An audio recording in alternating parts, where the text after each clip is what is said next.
말씀은 베드로후서 1장 10절에서 11절 말씀인데 여러분 42.195 하면 무슨 생각이 드십니까? 42.195 잘 아시다시피 이 42.195는 마라톤 경주의 총 길이를 의미하죠. 이 마라톤이라는 경기는 고대 페르시아가 그리스를 침략하러 쳐들어왔을 때 그때 이 마라톤이라고 하는 그 장소에서 그리스 병사들이 진을 치고 페르시아 군대를 맞이했습니다. 이때 사실상 이 페르시아 나라는 그 당시에로 치면 엄청난 강대국이었죠. 그 일대를 거의 다 점령을 하다시피 했습니다. 사실 그리스는 그 당시 이렇게 큰 나라가 아니었기 때문에 이 페르시아가 쳐들어오는 것에 대해서 사실 겁을 내고 두려워하고 있었어요. 여러분들 잘 아시다시피 스파르타라는 영화, 우리가 300명의 용사로 많이 알려져 있는 영화가 있는데 그 영화에서도 보면 이 페르시아가 그리스를 침략하고 그리스 밑에 있는 나라 스파르타라는 나라를 이제 침략하기 위해서 온 곳이죠. 근데 이 마라톤이라는 곳에서 이제 그리스 병사들이 이 페르시아 군대를 맞이하였는데 그때 이 마라톤이란 그 곳에서 전쟁에서 승리하게 되었어요. 그러자 그 승리한 것이 너무나도 기뻐서 그래서 한 병사가 그 기쁜 소식을 전하기 위해서 그리스의 수도인 아테네라는 곳에 이제 뛰어갔는데 그리고 뛰어가서는 이 아테네라는 곳에 도달해서 이 사람이 얘기한 게 왔노라 보았노라 이겼노라 라고 하는 이 세 마디의 아주 유명한 말을 남깁니다. 그 마라톤이라는 곳에서 이 아테네까지 길이를 42.19km다. 그래서 오늘날 이 올림픽 경기에서 마라톤에서 42.19km를 뛰는 것입니다. 사실 저는 마라톤을 해본 적 없습니다. 요즘에는 또 일반인들도 할 수 있도록 하프 마라톤이라든지 여러 가지를 하는데 그 마라톤 경주를 하기 위해서 그 선수들이 얼마나 인내하며 정말 죽을 각오를 하고 뛴다는 거죠. 그래서 이 마라톤을 42.19km를 완주하는 것만으로도 그들에게는 아주 큰 영광이다라고 합니다. 제가 오늘 서두부터 왜 이렇게 마라톤에 대한 이야기를 하냐 하면 오늘 말씀의 제목이 끈기와 인내와 확신인데 우리의 신앙의 경주라고 보통 표현하는데 우리의 신앙의 모습이 바로 이 마라톤과 같다라는 것이죠. 예전에 고등학교 때 그렇게 친하진 않지만 그래도 같이 신앙생활을 했던 그런 친구가 있었습니다. 그리고 또 한 친구가 있었는데 이 친구가 이 또 다른 친구를 전도를 했어요. 제가 생각하기에는 그때 그 교회 이름이 반석교회인가 그런데 아주 조그마한 교회였던 것 같아요. 근데 이 또 다른 친구가 교회를 한번 갔다 오더니 얼굴에 막 기쁨이 넘치고 저한테 얘기하는 거예요. 야, 이게 너무 좋더라. 너무 행복하다. 그 얼굴 표정에서 저는 뭐라 그럴까요? 정말 이 친구가 그 예수님을 만나고 그거에 따른 그 기쁨을 누리고 있다라고 생각을 했어요. 그런데 고등학교를 졸업하고 한 몇 년 후에 길을 가다가 우연히 그 친구를 만나게 되었어요. 근데 그 친구가 이렇게 담배를 피우면서 따고 오고 있더라고요. 그래서 제가 깜짝 놀라서 야, 너 무슨 일이냐? 요즘 교회 안 나가냐? 했더니 교회를 안 나간 지 꽤 됐다라고 이야기를 합니다. 그냥 스쳐가는 길이라서 그렇게 길게 대화를 하지 못했지만 지금 와서는 약간 좀 후회가 돼요. 그 친구랑 좀 더 길게 대화를 나누고 그 친구를 다시 교회로 인도했어야 되나 싶은데 그러나 우리의 신앙의 길이 이렇게 순탄하지만 않다는 거예요. 때로는 좌절하기도 하고 넘어지기도 하고 때로는 어려움도 있다는 거죠. 어떤 사람은 예수님을 믿으면 우리의 삶이 완전히 그냥 일직선으로 그냥 하나님께로 쭉 올라갈 것이라고 착각을 합니다. 그러나 우리의 삶이 그렇게 일직선으로 올라가는 것은 아니라는 거예요. 그래서 성도의 신앙의 삶을 어떻게 표현하냐면 이 사인 곡선이라고 표현을 해요. 사인 곡선하면 이렇게 되잖아요. 즉 올라갈 때가 있고 내려갈 때가 있고 또 올라갈 때가 있고 내려갈 때가 있다는 거죠. 우리가 정말 마음이 뜨거워졌어요. 그래서 막 한참 올라가요. 그러나 또 어떤 좌절로 인해서 떨어지기도 합니다. 또 어떤 말씀의 은혜를 받고 또 올라가기도 해요. 그러나 또 어떤 시험거리로 해서 또 떨어지기도 하죠.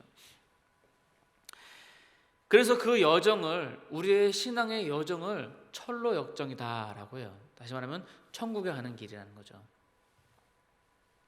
영어로 하면 이것을 필그림스 프로그레스라고 하는데 이 철로 역정이라는 책이 있습니다. 오늘 말씀을 통해서 우리가 그 여정을 한번 살펴보고요. 어떻게 우리가 그 여정을 완주할 수 있을지 한번 생각해 보도록 하겠습니다. 먼저 오늘 말씀 10절을 보니까 부르심과 택하심을 굳게 하라라고 말씀하고 있어요. 자, 여기서 부르심과 택하심 이게 뭐냐? 여기서 부르심은 우리가 좀 어려운 말로 소명이다라고 합니다. 소명. 그리고 택하심은 우리가 속한 교단에서는 예정이다. 하나님께서 우리를 미리 정하셨다라고 합니다. 하나님께서 우리를 부르실 때 우리의 어떤 것도 보지 않으시고 그냥 우리를 택하셔서 부르셨다는 거예요. 예전에 제가 강수하고 시험 볼 때 한참 외웠던 게 있어요. 지금도 그걸 기억하고 있는데 이 소중회신 칭수 성견령이다라고 하는데 이게 뭐냐면 구원의 서정이라고 구원의 순서를 이 강수하고시 볼 때 이거를 써야 되거든요. 근데 이게 뭐냐면 소중회신 칭수 성견령 이게 뭐냐면 소명 그다음에 소명 중생 그다음에 회심 그다음에 소중회신 신앙 그다음에 칭의 수양 성화 견 성도의 견인. 그래가지고 이게 어떤 우리가 구원 얻는 그런 순서다라고 얘기를 합니다. 사실 뭐 이렇게 풀어놔도 뭐 이해하기가 좀 어렵죠. 그래서 제가 지난주에 우리 청년부 성경공부 때 이걸 좀 쉽게 풀이해서 설명한 적이 있는데 한번 여기서 말씀드려볼게요. 어떤 부자가 진짜 그 갑부예요, 갑부. 이 부자가 이 롤스로이스를 타고 이렇게 지나갑니다. 롤스로이스 아시죠? 그 비싼 차. 이 지나가다가 어떤 그 빈민 거리에 한 거지 아이를 보게 돼요. 보시고는 그 아이를 부릅니다. 이리 와라. 그 아이가 와요. 이 부자가 그럽니다. 내가 너를 양자로 삼겠다. 그리고 그 아이를 롤스로이스 그 비싼 차에 태워서 그리고 그 부자의 집으로 갑니다. 집이 으리으리해요. 대문에서부터 그 저택까지 차로 이동할 정도로 큰 집이에요. 그리고 거기 들어가서 이 부자가 어떻게 해요? 그 아이를 보고 그냥 놔두나요? 아니죠. 그 아이의 옷을 벗기죠. 거기 있는 일하는 그런 사람들 시켜서 이 아이의 옷을 벗겨라. 그리고 이 아이를 씻겨라. 그래서 이 아이를 이제 목욕탕으로 데려갑니다. 일하시는 분들이 막 아이를 목욕을 시키는데 막 떼국물이 아주 그냥 물을 막 한 수도 없이 막 갈아서 막 샤워를 하고 막 해야 돼요. 그래도 제법 씻겨놓으니까 깨끗하면서 아이가 좀 뭔가 달라져 보여요. 자, 이 아이가 나왔어요. 자, 이제 어떻게 합니까? 이 아이에게 다시 그 예전 그 거지 옷을 다시 입히나요? 아니죠. 주인은 아주 그 값비싼 그런 양장 옷을 그 아이에게 입힙니다. 이 아이가 그 옷을 입고 이제 좀 부잣집 도련님 그런 모습이 나요. 그렇다고 해서 이 아이가 바로 부잣집 도련님이 되었을까요? 부잣집 도련님이 됐죠. 왜?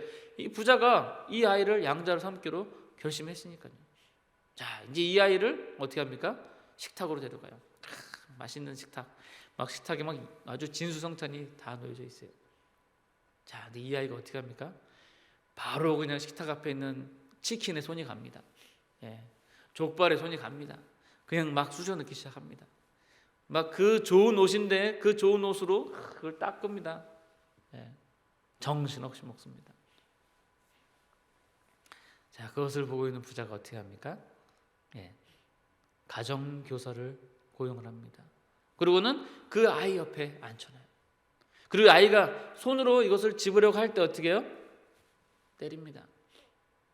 숟가락과 젓가락, 포크와 나이프를 사용하는 법을 가르쳐주죠. 점점 시간이 지남에 따라 이 교육을 받은 아이는 점점 부잣집 도련님의 모습을 갖추게 되는 것입니다. 이것이 바로 우리가 구원받는 순서와 유사하다는 거예요. 뭐라 했어요? 하나님께서 택하셨다 그랬죠. 그리고 어떻게 했어요? 소명 부르셨다 그랬죠. 우리가 죄 가운데 거하고 있는, 우리는 죄 가운데 거하고 있는 거지와 같았어요. 근데 그 아이를 부르신 거예요. 그리고 어떻게 해요? 우리가 이제 죄인에서, 거지에서 부잣집 아이로 거듭나게 되는 거죠. 중생. 그 다음에 어떻게 합니까? 우리가 전에 입고 있던 그 죄의 옷을 어떻게 해요? 다 벗겨요. 회개함으로써 우리 죄가 다 벗겨져요. 그리고 어떻게 해요? 그리스도의 보혈의 피로 씻깁니다. 보혈의 피로 우리를 씻겨요. 그 다음에 어떻게 해요? 다시 그 옛날 죄의 옷을 다시 입히나요? 아닙니다. 칭의 의의 옷을 우리에게 입혀주시는 거예요. 그러나 우리가 하나님의 아들로서 그렇게 칭의 의롭다 하심을 얻었지만 어떻게 돼요? 우리는 아직 죄의 습성을 가지고 있어요. 죄의 본성을 가지고 있어요. 그래서 우리가 교회를 나오고 예수님을 믿었지만 우리가 여전히 죄를 짓고 있는 거죠. 마음으로 죄를 짓고 또 육체로 죄를 짓고. 그러나 그 죄를 지었다고 해서 우리가 버림받는 것이 아니라 하나님께서는 우리에게 성령님이라는 가정교사를 두셨어요. 그래서 성령님으로 말미암아 우리 속에서 역사하셔서 우리로 하여금 변화되게 하신다는 거예요. 그리고 뿐만 아니라 우리가 그렇게 변화되어지는 모습 가운데에서 하나님께서 우리를 결코 버리시지 아니하시고 우리를 끝까지 지켜서 인도하신다라는 것이 바로 견인이라는 거죠. 견인. 그리고 마지막 단계가 이제 영화의 단계인데, 영화의 단계는 우리가 이제 결국 예수님께서 오셨을 때 우리는 영광스러운 모습으로 변화가 되어진다는 것입니다. 이것이 바로 구원의 서정이에요. 자, 우리가 지금 어떤 단계에 있을까요? 지금 우리가 있는 단계는 바로 성화의 단계입니다. 물론 아직 예수님을 주님으로 영접하지 못하신 분도 있을지 모르겠어요. 또 아직 회개하지 못하신 분도 있을지 모르겠어요. 그러나 우리가 예수님을 믿고 그분을 우리의 주로 고백하고 있다면 우린 지금 성화의 단계에 이미 도달한 것입니다. 그 성화의 단계에 있어서 우리가 해야 할 일은 바로 우리를 택하시고 부르신 것을 굳게 하는 것입니다. 우리가 죄 가운데 뒹굴다가 하나님으로부터 부름을 받았다는 것, 우리가 죄 가운데에서 거지로 있다가 하나님으로부터 택함을 입었다는 것, 이것을 굳게 하고 우리 마음에 늘 새기고 있어야 된다는 거죠. 자, 두 번째로 우리에게 필요한 것은요, 우리를 부르심과 택하심을 굳게 하기 위해서 오늘 말씀의 제목처럼 끈기와 인내가 필요합니다. 제가 자주 예화를 드는 책인데 아까 제가 말씀드렸던 것처럼 철로 역정, 이게 존 버년이라는 사람이 이 책을 썼어요. 근데 이 책에 보면 그 주인공이 나오는데 주인공 이름을 기독도라고 그래요. 기독도, 영어로 크리스찬이라고 되어 있는데 이 기독도가 자기가 살고 있는 자기의 고향의 이름을 알게 돼요. 그 고향, 그 도시 이름이 뭐냐면 장망성이에요. 장망성. 이게 뭐냐면 장차 망할 성이라는 거죠. 이 기독도가 자신이 거하고 있는 이 성이 장차 망할 성이라는 것을 알게 돼요. 그리고 자기가 항상 뭔가 무겁게 이렇게 지고 있었는데 그게 죄의 짐을 지고 있었다는 걸 알게 돼요. 그래서 이 기독도는 전도자를 만나서 내가 이 성에서 나가야 된다라고 결심을 하게 됩니다. 그래서 자기 가족들한테 얘기해요. 내가 여기 있는 곳이 여기 지금 장차 망할 성인데 여기 있으면 안 돼. 우리는 나가야 돼. 가족들은 갑자기 이 사람이 왜 그러나? 갑자기 미친 거 아니야? 막 이렇게 생각하는 거죠. 그래도 이 기독도는 나가기로 결심을 했어요. 그러자 가족들이 말립니다. 아버지 왜 그러세요? 고향을 떠나서 어디로 갑니까? 부인도 말려요. 여보 도대체 어떻게 하자는 거예요? 친구들도 말려요. 그래도 이 기독도는 아랑곳하지 않고 이제 고향을 떠나서 정말 전도자가 얘기한 그 천국을 향해서 가는 거죠. 그래서 이 전도자가 천국을 향해서 가는 길이다. 그래서 철로역정이에요. 그래서 이 사람이 이제 자기의 고향을 떠나서 이제 천국을 향해서 가는데 그러할 때 두 사람이 따라와요. 친구가. 이 두 사람의 이름이 뭐냐면 한 사람은 유연이고 또 한 사람은 완고함이에요. 완고함. 이 두 사람이 왜 따라오냐? 이 두 사람이 사실은 이 기독도를 설득해서 고향으로 돌아가기 위해서 따라왔어요. 따라왔는데 가다 보니까 이제 뭐 기독도의 말도 듣고 하니까 자기도 한번 가보자. 그래서 동행을 하게 된 거죠. 근데 막 논쟁하는 가운데 이 완고는 자신의 완고함 때문에 야, 난 더 이상 너랑 뭐 얘기가 안 돼. 난 그냥 내 고향으로 돌아갈래. 그러면서 돌아가 버렸어요. 우리 세상을 살아가다 보면 많은 것들을 경험하게 됩니다. 그런 많은 것들을 경험하는 그런 경험들이 때로는 우리에게 유익이 될 수 있지만 그것이 우리의 마음을 완고하게 만들어요.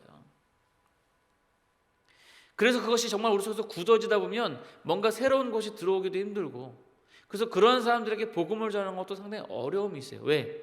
이전까지 계속 자기가 경험했던 것들이 마음속에 굳어져서 복음을 받아들이지 않는 것이죠. 물론 이게 굳어진 것이 진리라면 상관없는데 그게 어떤 자기의 자라온 환경이라는 것 때문에 잘못 굳어진 것이라면 그것이 고치기가 참 어렵다는 거죠. 이 사람이 바뀌는 것은 기적과 같습니다. 그래서 성령님께서 그 속에 들어가셔서 강권하시지 않고는 그 사람이 바뀔 수가 없는 거예요. 그것은 마치 물이 포도주로 변하는 그런 기적과 같은 것입니다. 아무튼 그러해서 이 완고라는 사람은 기독도라는 사람의 말을 듣지 못하고 이제 돌아가게 된 거죠. 자, 이제 누가 남았나요? 한 사람이 이제 유연이라는 사람이에요.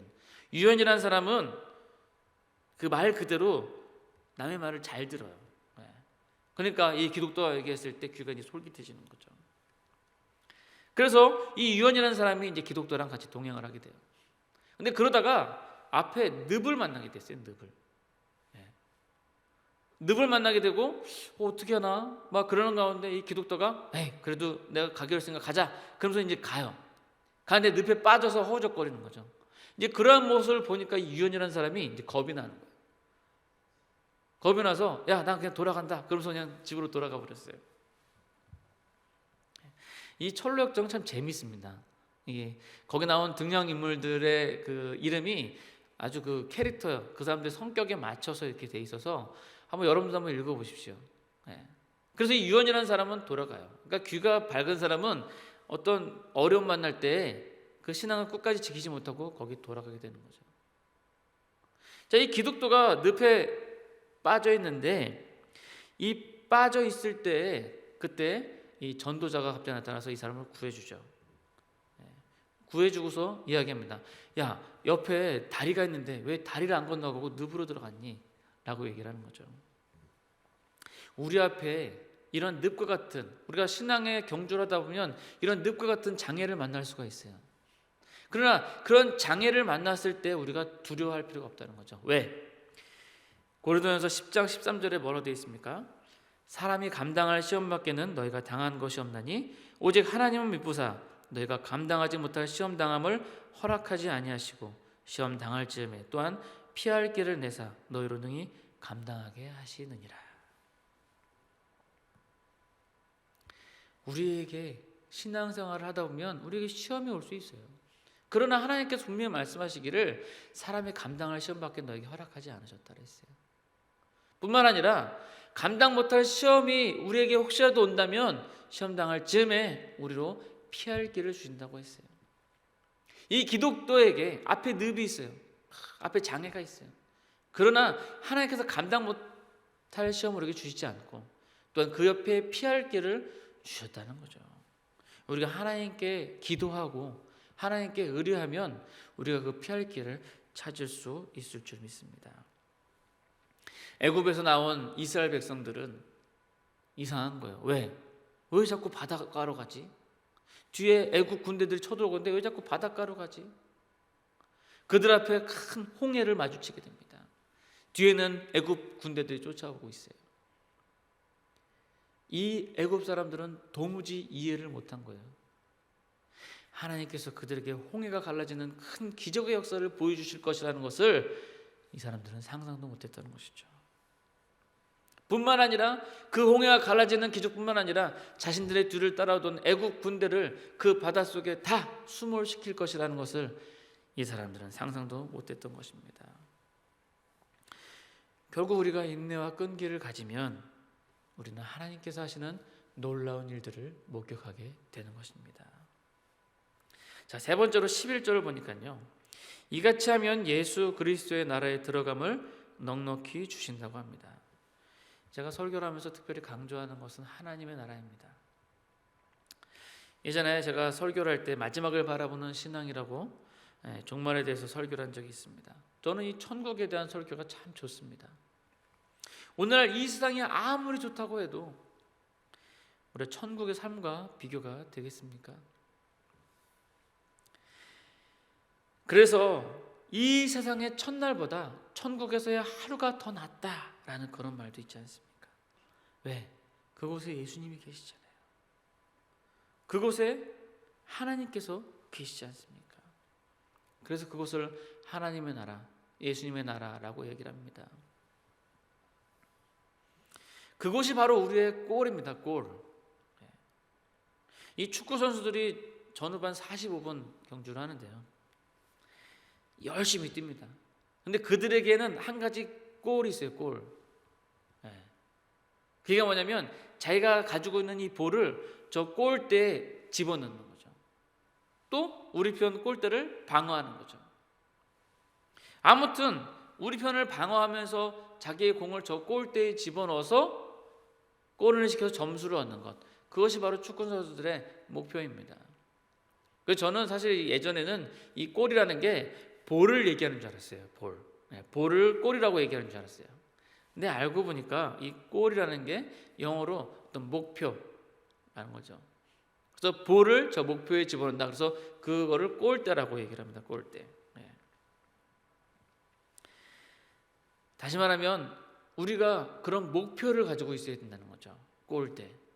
우리 신앙의 목표. 그런 확실한 목표는 의욕을 일으키고 어려움을 극복하게 만듭니다. 여러분들의 골은 무엇입니까? 여러분들의 목표는 무엇입니까? 우리가 여러 가지 상황 속에 살다가 이렇게 주일 이 자리에 모여서 같이 예배하고 우리의 신앙 생활을 살아가는 그 의미가 어디에 있습니까? 그것은 바로 우리가 같은 골을 가지고 있다는 것이죠. 바로 하나님의 나라에 들어가는 것입니다. 그런 확실한 목표가 우리로 하여금 인내하게 합니다. 우리가 가지고 있는 목표, 그것이 단지 교회의 부흥이라면 이 교회에 사람이 차고 넘치고 또 그런 많은 교회의 어떤 헌금이나 이런 것으로 재정이 풍족해지는 것이 우리의 목표라고 한다면 장사하는 것과 다를 것이 무엇이겠습니까? 우리가 가지고 있는 목표가 이곳에서 사람을 가르치고 이 사회에 이바지할 수 있는 그런 사람을 키우는 것이라면 차라리 이곳에 학원을 세우는 것이 낫지 않겠습니까?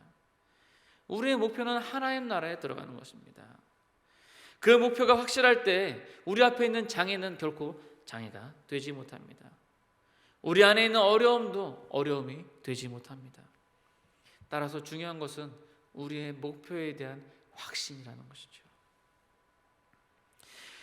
완고함과 연약함이 다 장망성에 돌아간다 할지라도 그 목표에 확신을 가진다면 우리는 그것을 극복할 수 있는 것입니다. 뿐만 아니라 우리를 도우시는 헬퍼가 있잖아요. 성령님께서 우리를 도우셔요. 그래서 그 성령님의 다른 이름이 보혜사예요. 보혜사. 우리를 도우시는 분.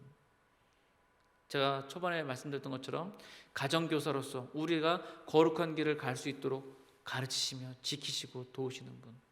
때 우리가 낙심하고 실망하였을 때 말할 수 없는 탄식으로 우리를 위해서 간구하시는 분. 그분이 우리 옆에서 도와주신다는 거죠. 이제 말씀을 맺고자 합니다.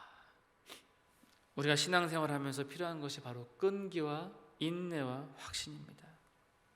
끈기와 인내는 하나님께서 우리를 부르시고 택하신 것을 굳건케 하는 그런 데 도움이 됩니다. 어떠한 장애가 있다 할지라도 인내하고 하나님의 도우심을 바라볼 때 하나님께서는 그 예비하신 피할 길을 우리로 하여금 볼 수 있게 하십니다.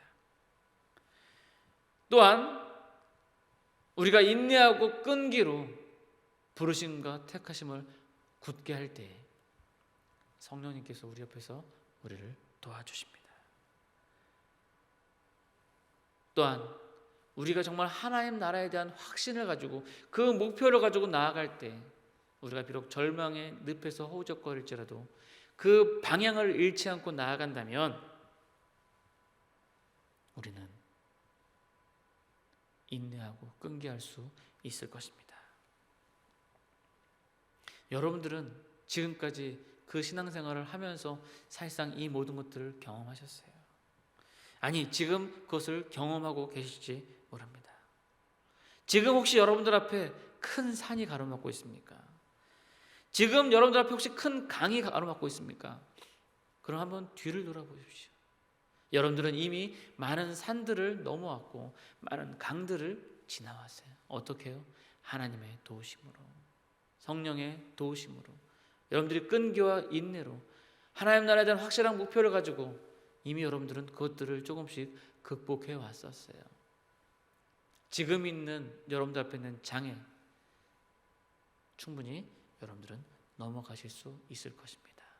그러한 믿음으로 끈기와 인내와 확신을 가지고 우리가 저 천국 가는 길에 모두가 함께 동참하였으면 좋겠습니다. 기도하시겠습니다.